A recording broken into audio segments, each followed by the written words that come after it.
저도 요즘 나이가 들어가는지 사람 이름이 잘 기억이 나지 않을 때가 종종 있습니다. 또 가끔은 특정 단어가 잘 생각나지 않을 때도 있습니다. 또 가끔은 폰을 들고 뭔가를 검색하려고 꺼내 들었는데 기억이 나지 않습니다.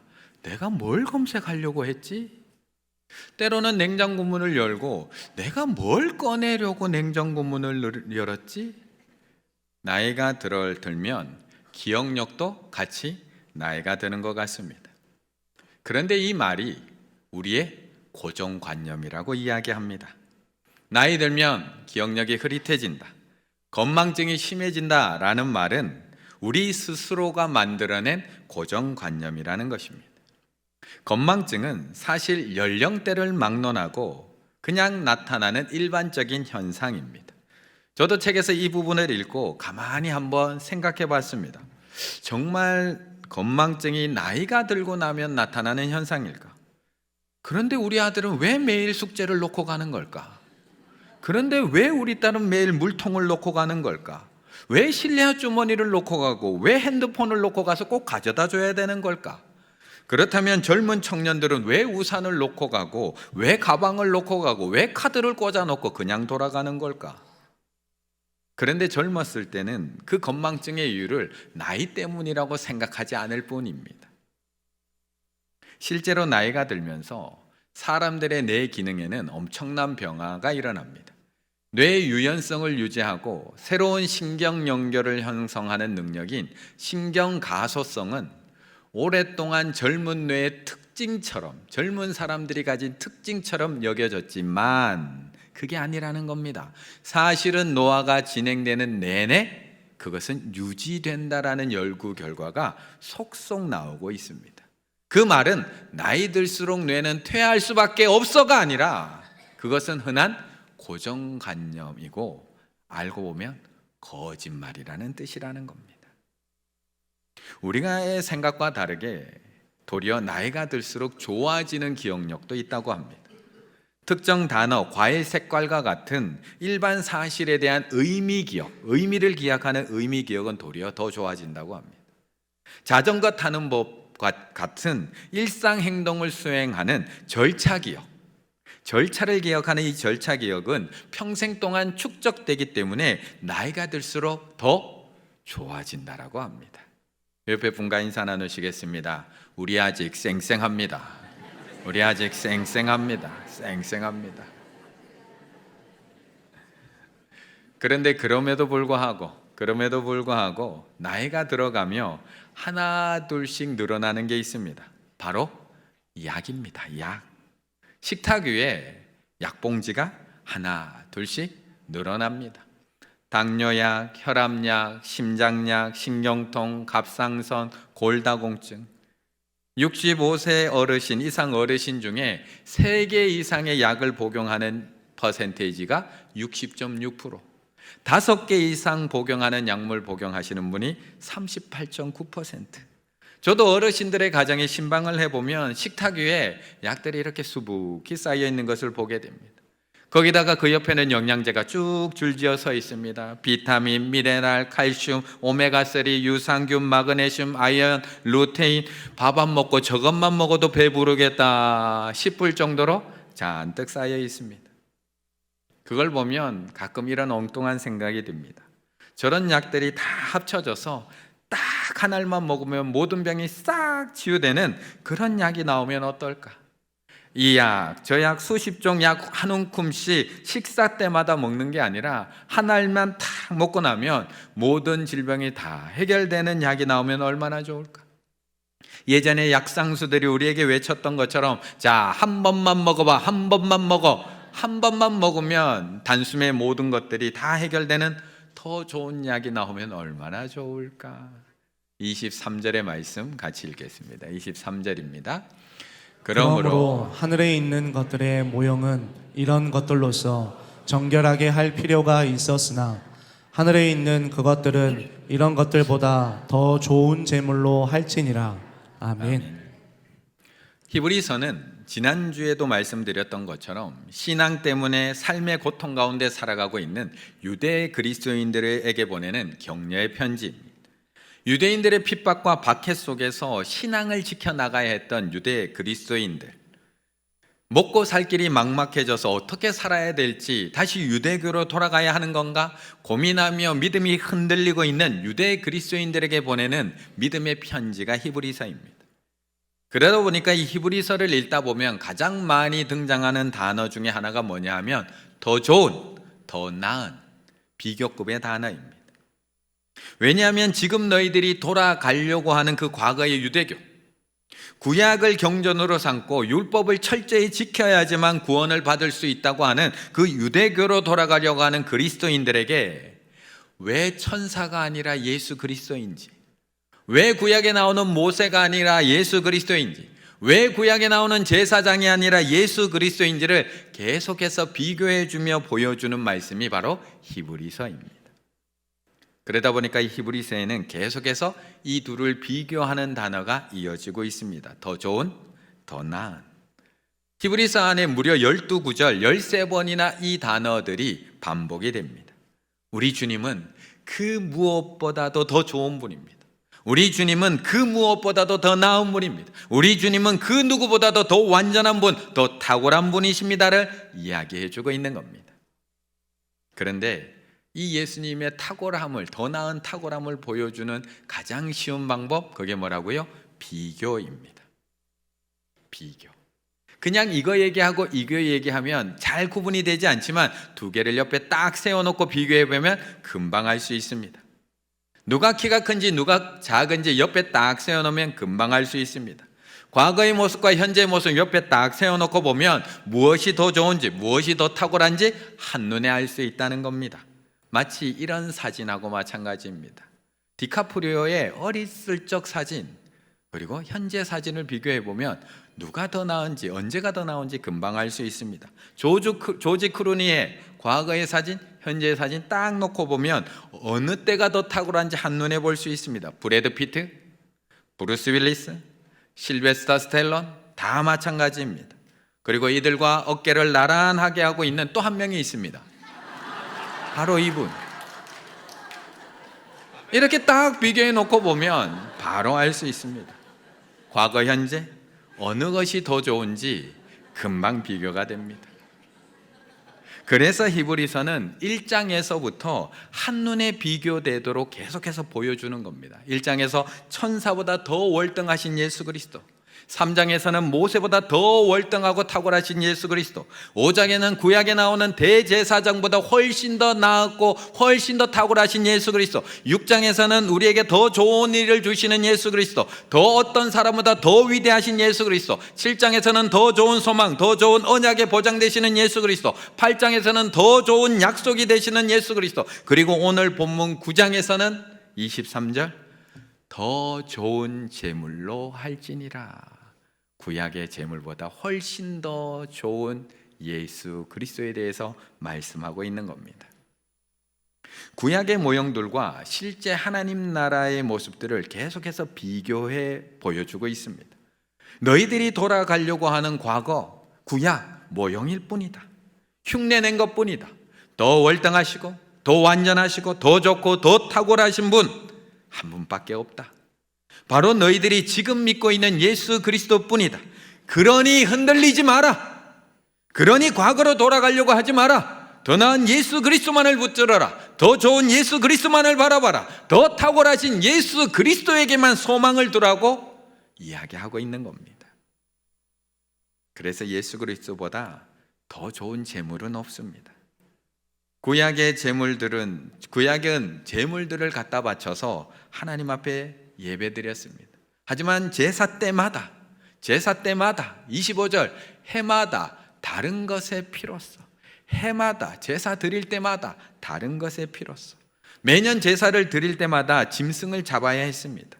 해마다 반복적으로 다른 짐승을 잡아서 그 피로 성소를 깨끗하게 해야 했고 자신의 몸을 깨끗하게 한 이후에나 성막에 들어갈 수 있었던 것입니다. 하지만 더 좋은 제물 대신 예수 그리스도는 어떨까요? 더 좋은 제물 대신 구약의 제물은 아무리 흠이 없고 아무리 비싸고 아무리 귀한 짐승이라도 매년 다른 짐승을 잡아서 바쳐야 했습니다. 하지만 더 좋은 제물 대신 예수 그리스도는 26절 자기를 단번에 제물로 드리되, 자기를 단번에 제물로 드려. 앞에 얘기했던 것처럼 한 번만 먹어봐. 한 번이면 모든 죄가 다 사라진다는 겁니다. 두 개를 딱 옆에 세워놓고 보여주고 있는 겁니다. 구약의 제물과 더 좋은 제물 대신 예수 그리스도를 비교해서 매번 드려야 되는 제물과 단 한 번으로 모든 죄를 싹 해결해 주시는 예수 그리스도를 비교해서 우리에게 보여주고 있는 겁니다.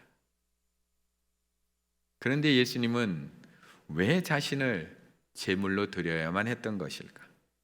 그냥 조금 부족하더라도, 그냥 조금 번거롭더라도 매년 짐승을 잡아 제사 드리도록 그냥 내버려 두셔도 되셨을 텐데 왜 굳이 자신의 몸을 단번에 제물로 드려서 죽이셔야 했던 걸까?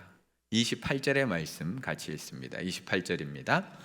이와 같이 그리스도도 많은 사람의 죄를 담당하시려고 단번에 들이신 바 되셨고, 구원에 이르게 하기 위하여 죄와 상관없이 자기를 바라는 자들에게 두 번째 나타나시리라.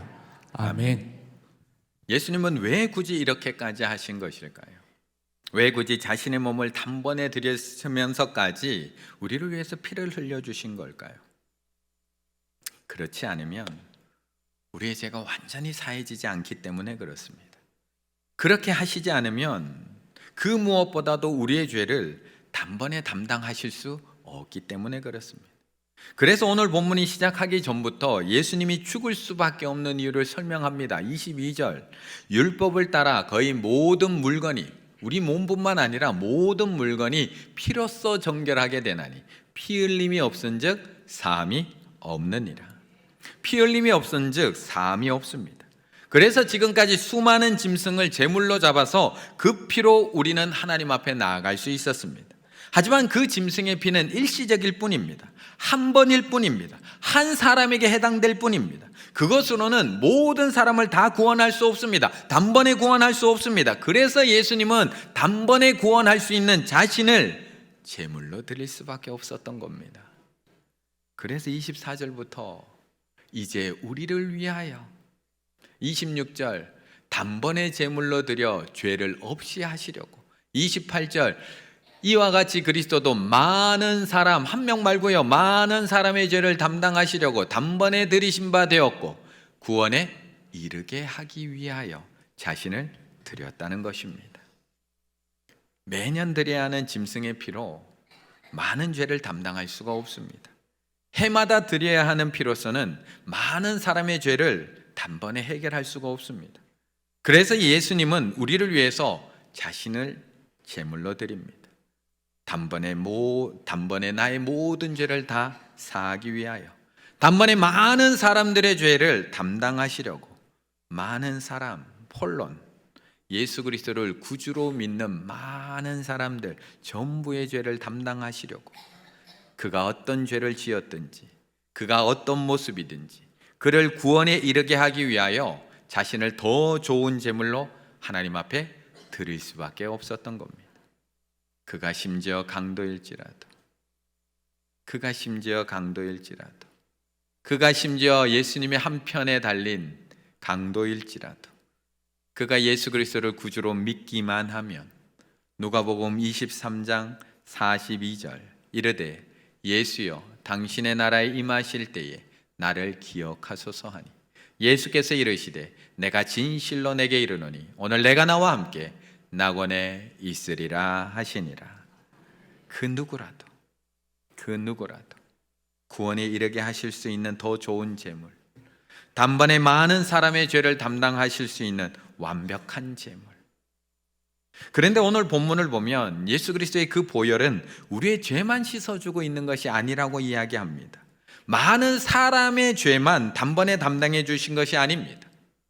예수 그리스도의 피는 우리가 들어갈 하늘 성소까지도 정결하게 해준다라고 말씀하고 있는 겁니다. 23절, 그러므로 하늘에 있는 것들의 모형은 이런 것들로서 정결하게 할 필요가 있었으나 땅에 있는 성막들은 그 짐승의 피로 정결하게 할 필요가 있었으나 하늘에 있는 그것들은, 하늘에 있는 하늘 성소는 이런 것들보다 더 좋은 제물로 깨끗하게 할지니라고 말씀하고 있는 겁니다.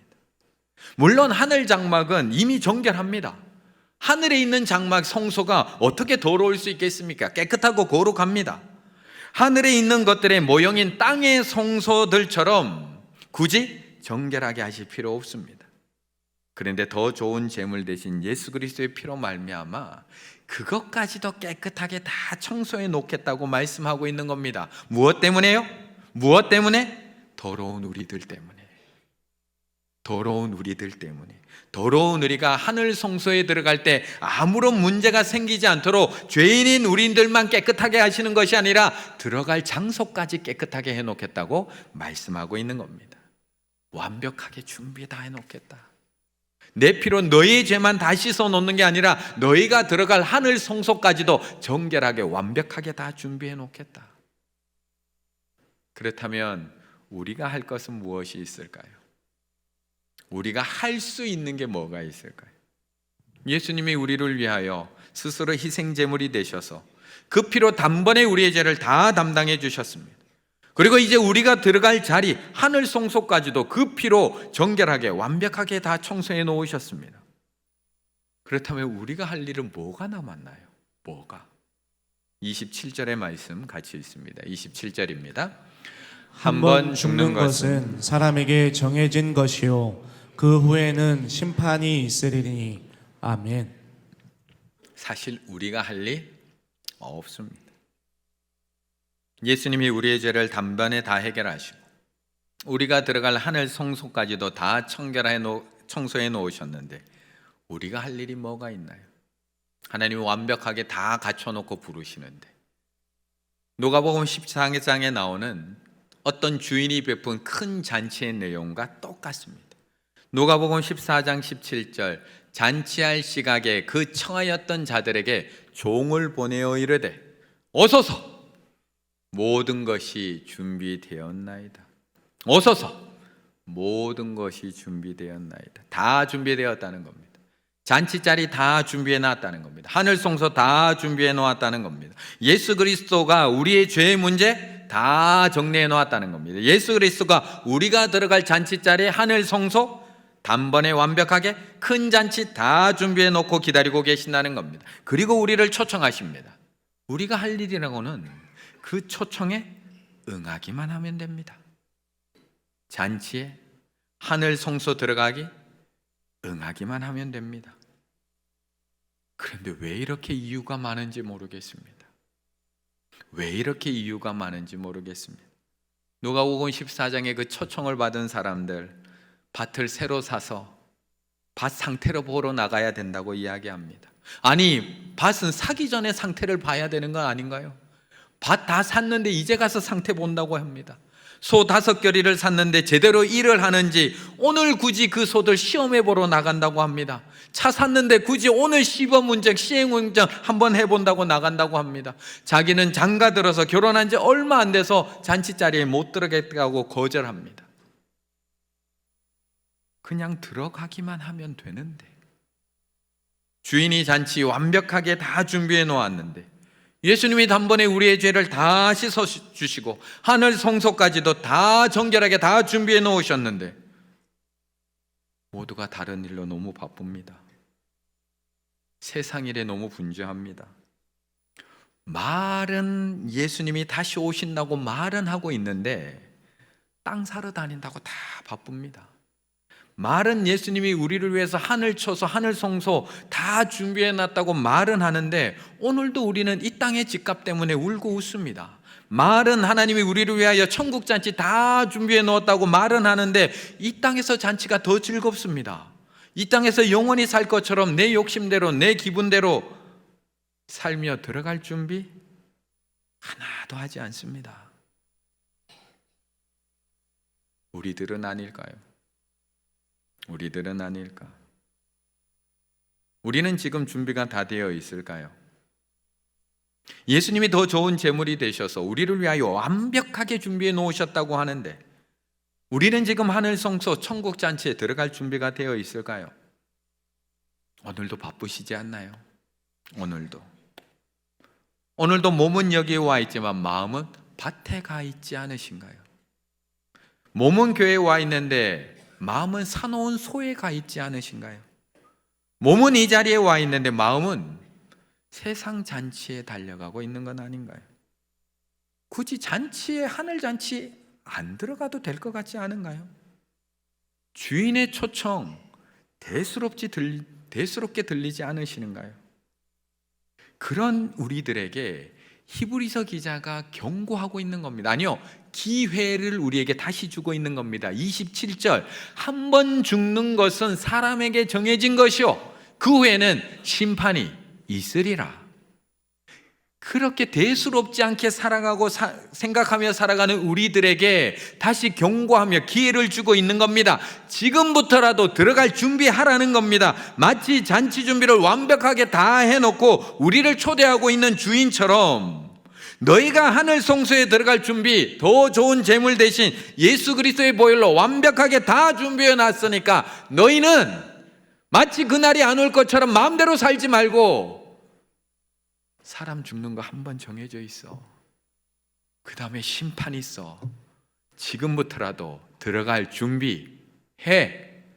이거 말씀하고 있는 겁니다. 지금 우리가 살아가고 있는 시대는 영원히 살 것 같지만 마지막 때입니다. 우리는 초림과 재림 사이 종말을 살아가고 있습니다. 이것은 지금 제가 단순히 기후 위기가 찾아오고 점쟁이 멈추지 않아서 말씀드리고 있는 것이 아닙니다. 현상을 보고 말씀드리는 건 아닙니다. 모로코에 지진이 나서 2,000명이 넘는 생명이 죽어서 얘기 드리는 것도 아니고요. 리비아에서 댐이 분가돼서 1만 명이 넘는 사망자가 생겨서 그걸 위기라고 말씀드리고 있는 것이 아니라 오늘 본문의 말씀 속에서도 우리가 살아가고 있는 지금 이 시대가 어느 때인지를 분명하게 말씀해 주고 있기 때문에 그렇습니다.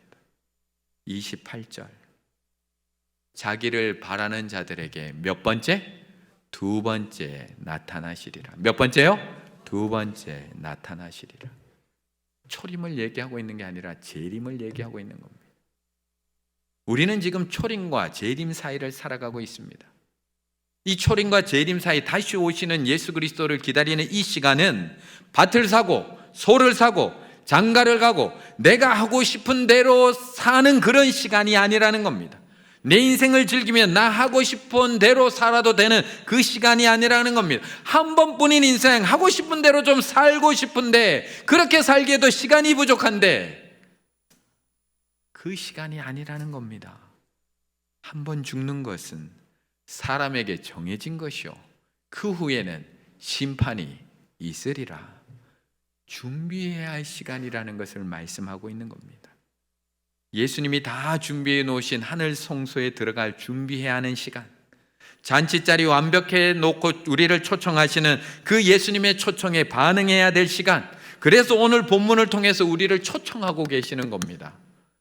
내가 너희를 위해서 다 준비해 놨어. 내 피로 너희 죄 단번에 다 씻어놨고 내 피로 하늘 성소 깨끗하게 다 정결하게 청소까지 다 해놨어. 완벽하게 다 준비해 놨으니까 너는 지금 들어갈 준비만 하면 돼. 이 말씀 하시는 겁니다. 이 말씀. 우리 성도님들, 예수님이 다 준비해 놓으셨다는 거 믿으십니까? 그의 피로 우리의 모든 죄를 단번에 다 씻어 주셨다는 거 믿으십니까? 거기에 예수 그리스도의 피로 우리가 들어갈 하늘 성소 정결하게 다 해 놓으셨다는 거 믿으십니까? 우리를 위해 큰 잔치 완벽하게 다 준비해 놓고 우리를 초청하고 계신 믿으십니까? 한 번 죽는 것은 사람에게 정해진 것이 이후에 심판이 있다는 거 믿으십니까? 그런데 어떻게 영원히 이 땅에 살 것처럼 그렇게 사실 수가 있나요? 그걸 믿는데 오늘도 어떻게 밭에, 어떻게 소 사는 일에, 어떻게 장가가고 시집가는 그 일에만 매달려 사실 수가 있는 걸까? 믿는다고 고백을 하는데 우리 교회 한 남자 집사님이 계십니다. 남자 집사님 많네요. 그 중에 한 남자 집사님이 계십니다. 제가 처음 충일교회 부임했을 때 그분이 그렇게 신앙생활을 열심히 하셨던 집사님이 아닙니다. 그런데 한 1년쯤 지났는데 갑자기 그 집사님이 여기저기 보이기를 시작을 합니다.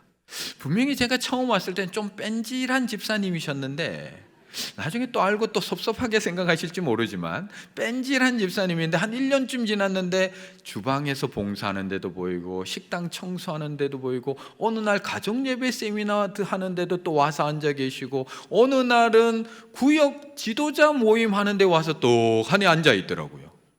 보통 구역 리더 모임 하는데 남자분들은 많지 않거든요. 근데 거기 와서 앉아서 교육을 받더라고요. 그래서 저는 속으로 생각을 했습니다. 저렇게 신앙이 좋으셨나? 내가 사람을 잘못 본 건가? 이런 의문을 가지고 있었습니다. 그러던 중에 지난 7월 30일 날 구역 리더 10,000원의 행복하는 날이 있었습니다.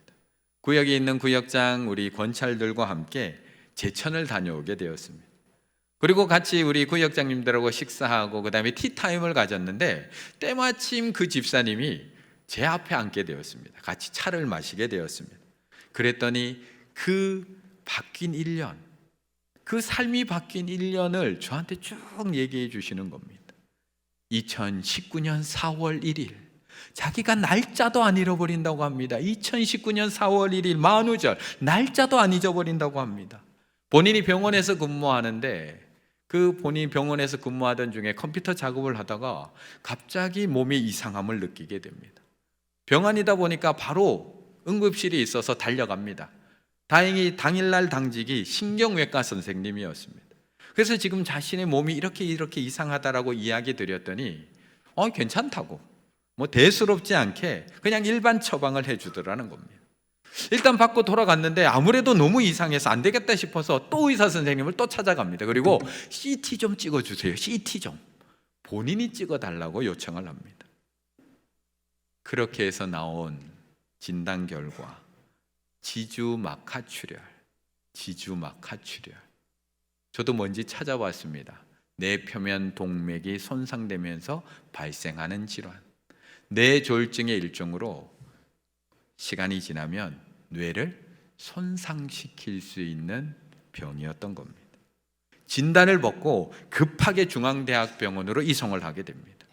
그렇게 응급차를 타고 중앙대학병원으로 이송이 되고 병실을 기다리고 또 병실로 또 병상에 누워 들어가는 그 과정 속에서 이 집사님 마음속에 이런 생각이 들더라는 겁니다. 아내도 여기까지만 나하고 함께 할 수 있구나. 내가 사랑하는 자녀들도 나와 영원히 함께 해줄 것만 같았는데 아무리 나를 사랑해도 여기까지만 나와 함께 할 수 있는 거구나. 아무리 가족이라도 여기까지만 나하고 함께 할 수 있는 거구나. 그러면서 병실에 들어가는데 담대한 마음이 들더라는 겁니다. 그리고 하나님께, 예수님께 이렇게 이야기합니다. 예수님, 저 이제 확인하러 갑니다. 예수님이 계시는지 안 계시는지 저 확인하러 갑니다. 예수님이 다 준비해 놓으셨다고 하는데 정말 예수님이 저를 기다리고 계시는지, 정말 예수님이 다 준비해 놓으셨는지 저 이제 확인하러 갑니다. 그랬더니 도리어 마음이 평안해지더라는 겁니다.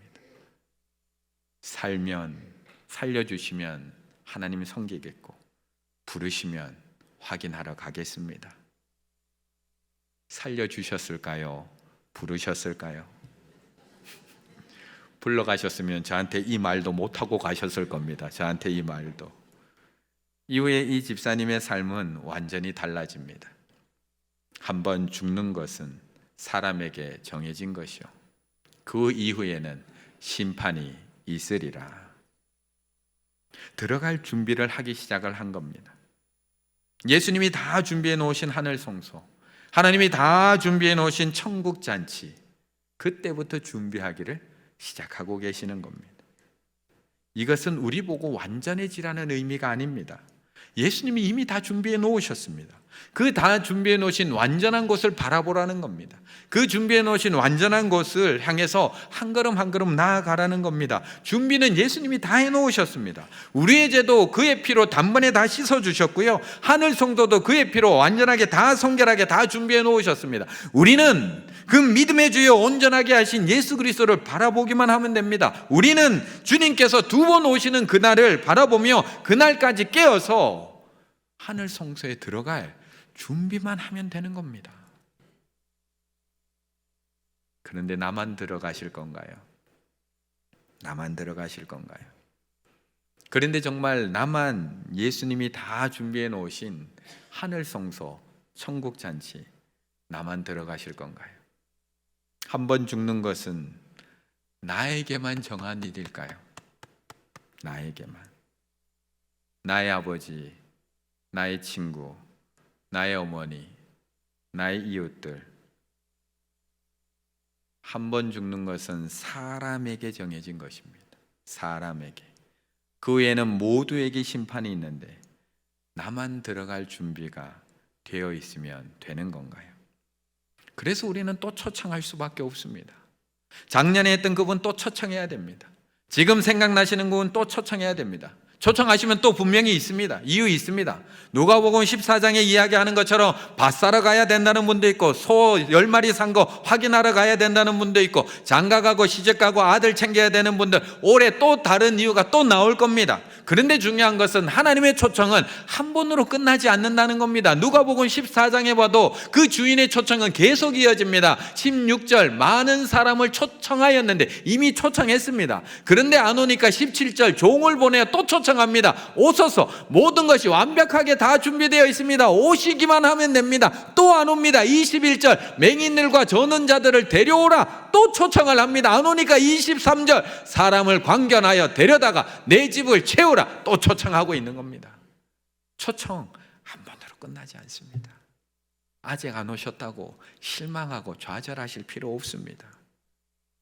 우리는 어떻게 이 자리에 올 수 있었을까요? 우리는 강권하는 사랑 아니었을까요? 그리스도의 사랑이 우리를 강권하시도다. 그리스도의 사랑이 우리를 강권하시도다. 강권하시는 그리스도의 사랑, 끈질긴 그리스도의 사랑, 결코 우리를 놓지 않고 계시는 그리스도의 사랑, 그 강권하시는 사랑 때문에 우리가 이 자리에 와 있는 줄로 믿습니다. 그렇다면 우리도 포기하지 않는 사랑, 지속적인 초청, 강권적인 사랑을 통해서 그분들 또 초청하셔야 됩니다.